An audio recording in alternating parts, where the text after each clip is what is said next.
There's a particular kind of person everyone knows, the one who's always helpful, always smiling, always appropriate, always understanding. They never lose their temper.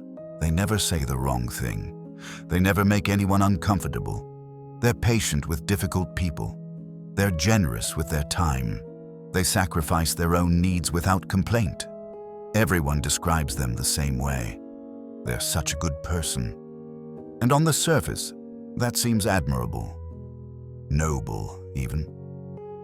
But Carl Jung would ask a question that makes most people deeply uncomfortable. What is that goodness hiding? Jung spent his career observing a pattern that disturbed him. He noticed that the people most committed to being good were often the ones most unconscious of their darker impulses. And not because they didn't have darkness, everyone does, but because they had become so invested in a persona of goodness that they could no longer see what lived beneath it. And this wasn't just psychological theory for Jung. This was a warning. Because when you build your entire identity on being good, you don't eliminate your shadow. You just lose track of where it went, and what you can't see, you can't control. Jung used the term persona to describe the social mask we wear, the version of ourselves we present to the world to be accepted, respected, loved, or safe. The persona isn't inherently bad. It's necessary.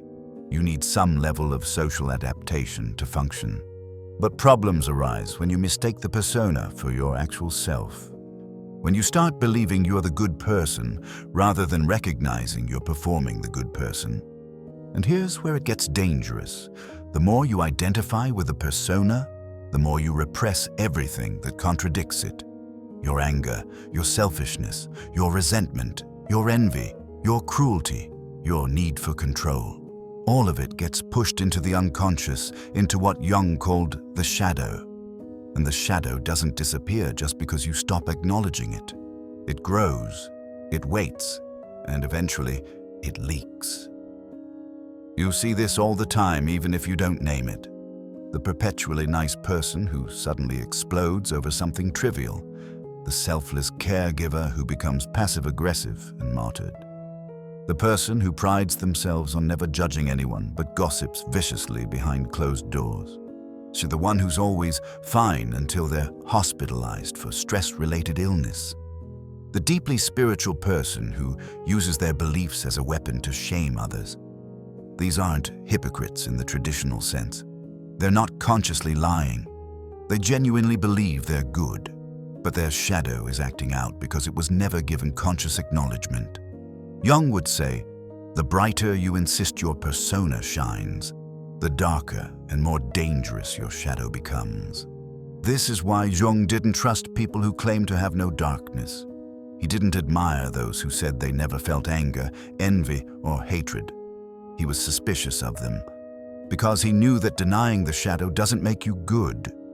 It makes you unconscious. And an unconscious person is far more dangerous than someone who knows their darkness and chooses not to act on it. The conscious person has a choice.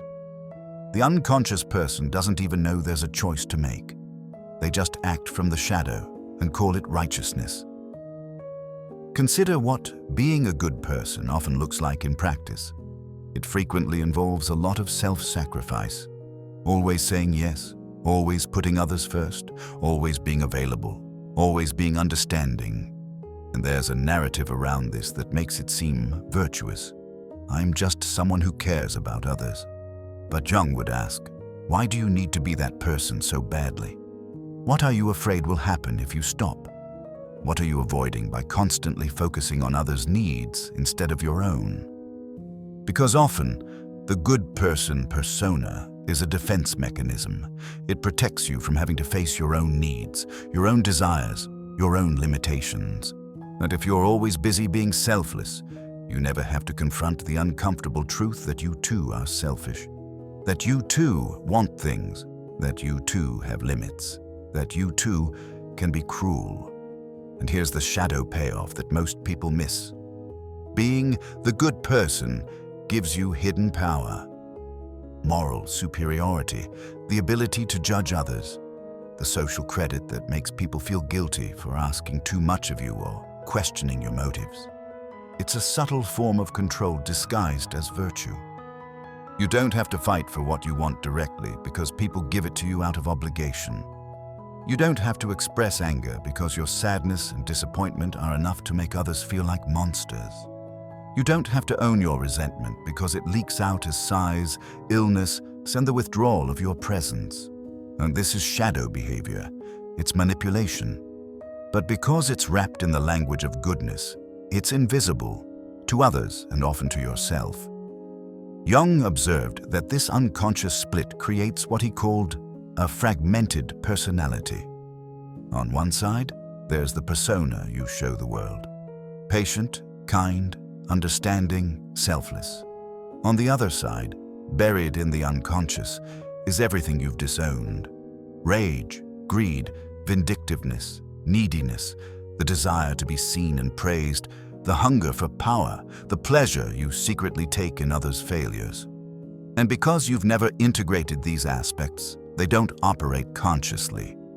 They operate in the dark. They show up in your tone of voice when you say, "I'm fine," but clearly aren't. In the way you do favors, but keep score. In how you position yourself as morally superior while claiming to be humble. In the chronic fatigue and illness that mysteriously appear whenever someone needs something from you that you don't want to give. One of Jung's most profound insights is that the shadow often acts out the opposite of the persona. The person who prides themselves on honesty lies in small, constant ways. White lies, omissions, performative truths. The person who values freedom controls others subtly through guilt and emotional manipulation. The person who claims to love unconditionally withdraws love the moment their conditions aren't met. This isn't hypocrisy in the moral sense. It's psychological compensation, the psyche trying to balance what the conscious mind has made unbalanced. But because the person is so identified with their good persona, but they can't see it, they explain away their shadow behavior, rationalize it, justify it, blame it on others. I only acted that way because they pushed me. I'm not controlling, I'm just concerned. I'm not resentful, I'm just tired. And this is where Jung's warning becomes urgent. When you can't see your shadow, other people become its target. Projection happens. You start seeing in others what you refuse to see in yourself. The good person becomes judgmental, critical, morally rigid, but always in the name of care, concern, or righteousness. They're not being cruel, they're just being honest. They're not being controlling, they're just trying to help. They're not punishing you, they're just setting boundaries. And because their self-image is so tied to being good, they genuinely can't perceive their own cruelty, manipulation, or selfishness. The persona has become a prison, and everyone around them feels the shadow's effects, but the person themselves remains blind. So what does Jung suggest? Not that you stop being kind or caring or generous, but that you stop identifying with those qualities as your entire self. That you acknowledge the part of you that isn't kind, that doesn't want to care, that resents being generous, that wants to be selfish, loud, messy, angry, visible, demanding. Integration doesn't mean acting on every impulse. It means bringing the shadow into consciousness so that it stops controlling you from the dark. It means admitting, yes, there's a part of me that hates being needed. Yes, there's a part of me that enjoys when others fail. Yes, there's a part of me that wants to be cruel. Not because you're going to become those things, but because owning them robs them of their unconscious power. Jung believed that wholeness was more important than goodness, that being a complete human being, someone who knows their light and their darkness, was more valuable than being a good person who's secretly fractured. Because the person who knows their shadow can choose not to act from it. The person who denies their shadow has no choice. They're puppeteered by forces they can't see. And that's not virtue, that's unconsciousness. Here's the uncomfortable question Jung would ask you. What is your good person image protecting you from? What are you afraid you'd discover if you stopped performing goodness and started being honest about what you actually feel, want, and resent? What would it mean if you admitted that sometimes you don't want to help, don't want to listen, don't want to be understanding, that sometimes you're selfish, judgmental, envious, cruel? And here's the deeper question. If you stopped being the good person, who would you be? Most people resist this work because they fear the answer. They fear that if they acknowledge their shadow, they'll become it. But Jung's insight was the opposite. It's the people who refuse to acknowledge their darkness who are most likely to be controlled by it. The shadow you deny is the shadow that possesses you. The darkness you own is the darkness you can choose not to act from. That's the difference between unconscious goodness and conscious integrity. So ask yourself, are you actually a good person, or are you just afraid of being seen as bad? Are you kind because you've integrated your cruelty, or because you've buried it so deeply you can't feel it anymore? Are you selfless because you've chosen it consciously, or because you've never given yourself permission to be selfish? And if someone pointed out your shadow behavior right now, your passive aggression, your martyrdom, your subtle control, your moral superiority, would you be able to see it, or would your good person persona immediately defend itself? Because that's the test. The integrated person can hear criticism and consider it. The persona-identified person hears criticism and feels attacked because you've just threatened their entire identity. And in that defensiveness, Jung would say, you can see the shadow clearly, not in what you deny, but in how desperately you need to deny it. If this made you uncomfortable, you're exactly who needs to hear it. Drop one word in the comments, the trait your good person image refuses to acknowledge.